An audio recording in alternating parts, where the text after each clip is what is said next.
Hello friends, welcome back to the YouTube channel dictation club.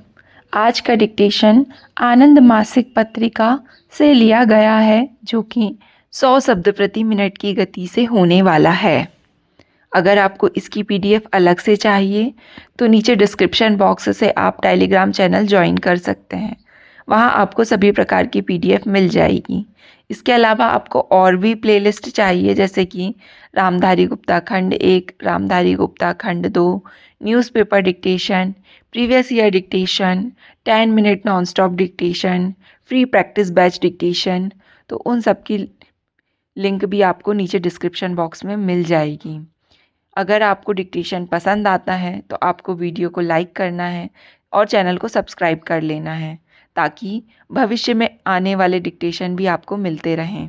तो ज़्यादा समय ना लेते हुए डिक्टेशन स्टार्ट करते हैं 5 सेकंड के बाद।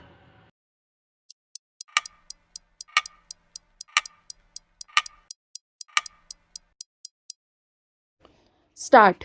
महोदय, हमारी हाल की प्रभाव मूल्यांकन अधिसूचना के पीछे हमारा आशय उद्योगों को सामर्थ्य प्रदान करना था, न कि अशक्त बनाना। पर्यावरणीय अनुमोदन की प्रक्रियाओं से संबंधित कुछ समस्याओं की ओर मेरा ध्यान दिलाया गया है और उन अवरोधों को दूर करने के लिए हम बातचीत करने के लिए तैयार हैं।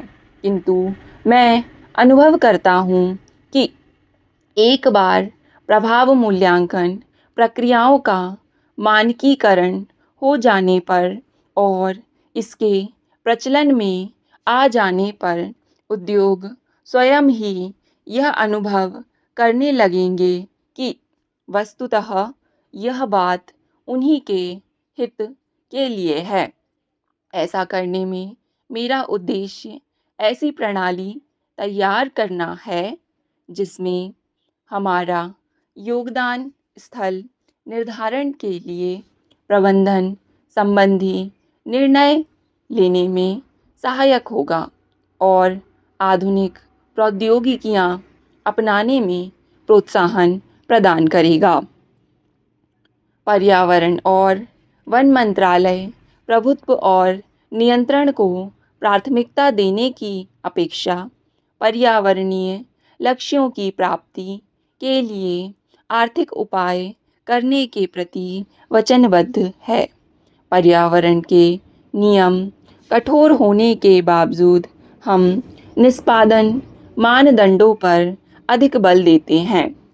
इससे प्रदूषण नियंत्रण के तरीकों में नवीनता लाने के व्यापक अवसर मिलते हैं।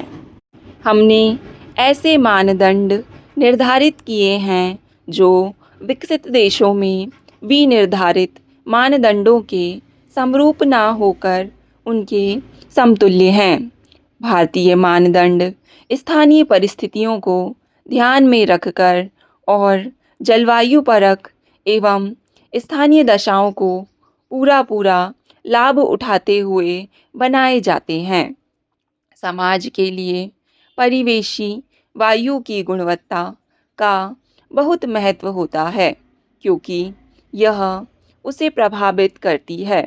किसी भी आम आदमी के लिए तो महत्व उस वायु का ही है जिसमें वह सांस लेता है और उस पानी का है जो वह पीता है, ना किसी विशेष कारखाना से होने वाले प्रदूषण की मात्रा का।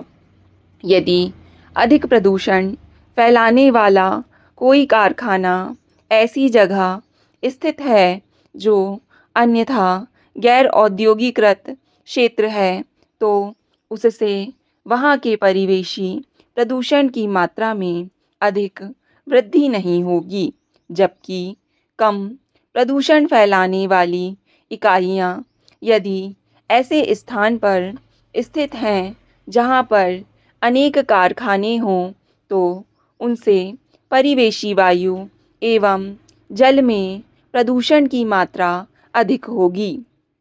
इसलिए कम औद्योगिक इकाइयों वाले क्षेत्रों की अपेक्षा अधिक औद्योगिक इकाइयों वाले क्षेत्रों में स्थित विनिर्माण यूनिटों के लिए अधिक कड़े मानदंड बनाए जाने चाहिए।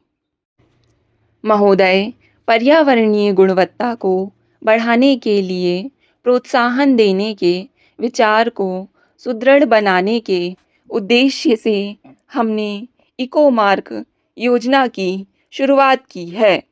प्रारंभ में तो कुछ कठिनाइयों का सामना करना पड़ा, किंतु अब यह सुचारू रूप से चल रही है।